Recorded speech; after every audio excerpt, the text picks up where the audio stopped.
Welcome to BeFM Drama. I'm your host, Ryan Estrada. This is episode 4 of our brand new mini-series, The Kind. This is an audio adaptation of my own graphic novel about love and lycanthropy. Last week, all the secrets came out. I have to tell you something. I did. Yeah, me too. Well, Should I? No, just go ahead and... Do you want to? I love you. I'm a werewolf. So today on the show, David and Julia will go on their first real, actual, official date. We'll adapt the next chapter of the comic to see how it went. Please enjoy episode 4 of The Kind.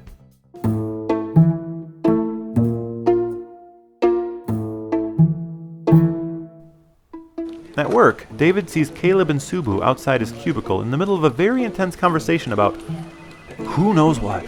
Loop-de-loops, confetti kabooms, lasers, strobe lights, giant swinging blades, holy shoot, panda launches. What are you guys talking about? Nothing. Are you going out tonight? Yes. Cool. We're meeting at... Oh, no, not with you. That sounded bad. I mean, I have plans to go out with someone who is not you.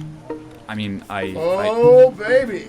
Duncan has a hot date. Well, I've got a date, but I don't know if I'd call it a... I'm guessing at least 6 makeouts. Well, it's... 7 makeouts. So, where you taking her? I'm not sure yet. It's our first date, so I want it to be really nice. Thai? Well, I've been there. Indian? Already went. Italian? Yesterday. So, how exactly is this your first date? Well, we were just hanging out before. I've got to make this night more romantic. Escaping the friend zone, huh? Okay, what you want to do is take her somewhere that reminds her of the first time you met. Is that really a night she wants to be reminded of? Subu, harsh. What? Didn't she end up in the hospital? You want a reminder of where it all began. It gets her thinking about your relationship. Shows you've been thinking about your relationship. Gets the sparks flying, and then... Oh, you both see how close you've been all along. Make out a clock. Anyway, that's how I bagged Alyssa. Melissa. Was that her name? So, where did you meet this girl? In a darkened, blood-soaked alley. I know a place, but it's only open in October. What happened next? She had to squeeze in a car with a couple unruly drunks. Don't let your girl hang out with people like that, Duncan. This sounds like a terrible night. I wouldn't want to remember something like that. Why would you want her to remember that? For me, it was a great night, because I met her. Also, since when was this my idea? Well, if you have a girl that fondly remembers a night like that, you're going to be together forever. But me, I'd play it safe and drop it. Mediterranean? Not yet. Antarctican? I don't think that's a real thing. There's a nice Mongolian place on. Subu, you don't know how to be romantic. I've been married for 8 years. What are your credentials? I swept Alicia off her feet. Melissa, you had one date. At the bar. She left when you fell asleep at the table. I had to drive you home. I'll let you guys get back to whatever you were talking about. What were we talking about? We'll have mud pits. Mud pits on the side of the road to let your aggressions and road rage out by doing chewies and donuts. No, seriously. What are you talking about?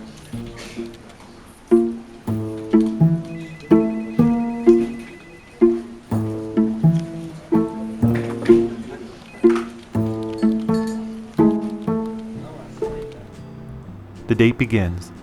Julia and David walk down the street. Julia looks a lot different. She's wearing a nice dress, high heels, makeup. David has a nice shirt on, but his same old nerdy jacket over it. Okay, I have a couple of options for you. Hold on. I want to duck in here first and get you a new jacket. They walk in front of an old vintage shop. What for? Because I got blood all over yours. Remember? The night we first met? I was just thinking about that night. Me too. They go inside the vintage shop and start browsing jackets. You don't have to buy me a new jacket. You already cleaned the old one. Your jacket is also too small. Oh, okay. And dorky. That wasn't mean, was it? I was trying to tease you. That was a perfectly acceptable level of teasing.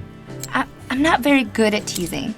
Your jacket is fine. I just think you look better in one like this. Julia points to a very tacky red and white striped suit jacket. Okay, now I really can't tell if you're teasing me or not. Yeah, I need practice. Well, you can start by telling me if I need to pretend to like that jacket or not. Let's move on. I could get a red one, then the blood wouldn't show. I would hope that's not going to be an issue again. Has that been an issue before? Well, Just like any wild animal, I'll attack if I feel cornered or threatened. But I'm only a wolf one night a month. There are things out there that are wolves every night, and they don't hurt anyone. What are they called? They're called wolves, David. Oh, right. So everything will be okay. I'm not a bloodthirsty monster, but I'm still a monster. You don't look like a monster to me. You haven't seen me at my worst. Like I said, my last relationship really ended badly.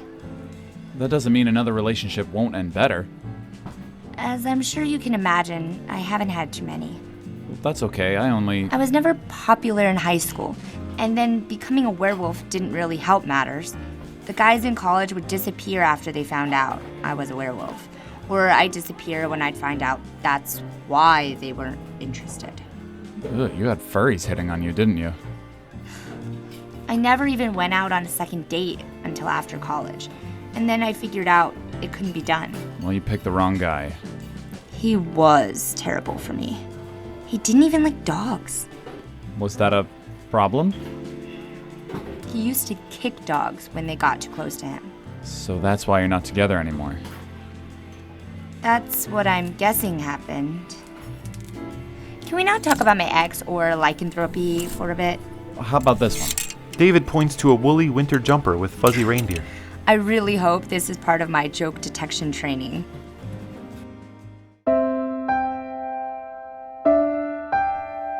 They move their date to a tea house and sit next to the window, both with their new coats. They're enjoying the conversation so much that neither seems to notice that they're right across the street from the frightening alley where they first met. They swap stories.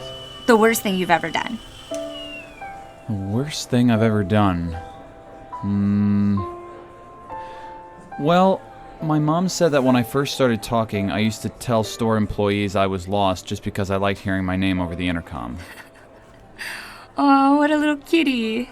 It's telling that you chose a story from when you were so young. You're leaving out your entire remembered life. That means you either have a dark and sordid past that you're hiding from me, or that you don't have any other stories to tell me because you're a nerd. If I don't tell you which, will it make me seem mysterious? You said you're a quality analyst, right? Ooh, you got me. Okay, the scariest thing you've ever done. Oh, I'm sorry, that was a dumb question. Yeah, I don't want to talk about that. I'll tell you the second scariest. It was at summer camp. It was after lights out, and I snuck out of my cabin in my little footy pajamas. Where were you going? To the boys' cabin. There was a boy named Rick Rogers that I had a huge crush on. I was 8 and he was 10, but he was the only boy in camp that didn't make fun of me. Was he your boyfriend? Oh no, I'd never talked to him, but I'd written him a little love note. I was so scared that I'd get caught delivering it that I turned off my flashlight and had to tiptoe through the woods in the dark. I couldn't see or hear anything until that twig snapped behind me. Was it? It was Ricky and all of the boys in his cabin. He grabbed the note and ran away laughing. And the next day he showed it to everyone in camp. Is that it? Is that it? I was humiliated. Well, sorry, when you started talking about sneaking in the woods at night, I thought it was going to be the story of how you got bitten by... That was 11 years later, same camp. As a counselor looking for another little girl that had wandered out. That was your scariest moment? No, it was showing up here. Tonight.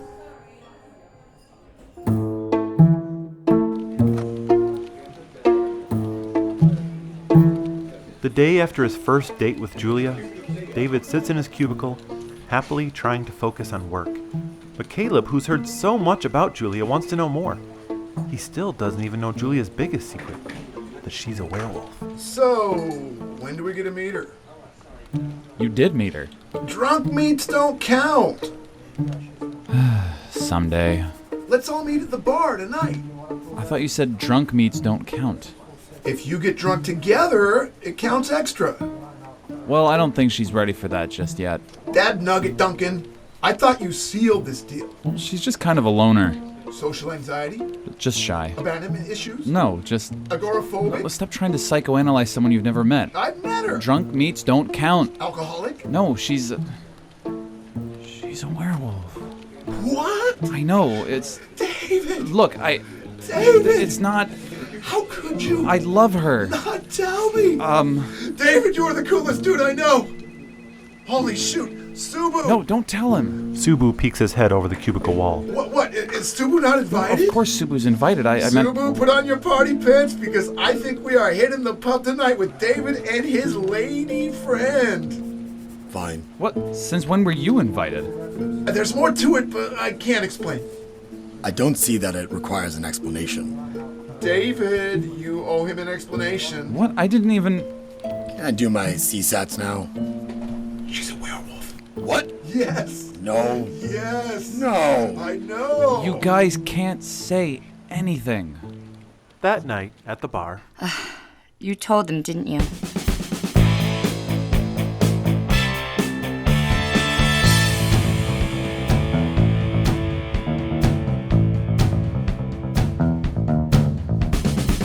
thank you for listening to BeFM Drama. Well, now everybody knows the secret. How will Caleb and Subu react to an evening out with a werewolf? How will Julia react to David's big mouth? We'll get into all of that in our next episode. This was episode 4 of The Kind, written by me, Ryan Estrada. It starred Aaron Boukte as Julia Hobson, Michael Payne Wheeler as David Duncan, Chris Tharp as Caleb, and Abe Puri as Subu. Welcome to the show. Thinking music, Crinoline Dream, There is Romance, and Classic Horror are by Kevin McLeod of Incompetech and released under Creative Commons Attribution License. You can also read the entire original comic at ryanestrada.com. We'll see you next time.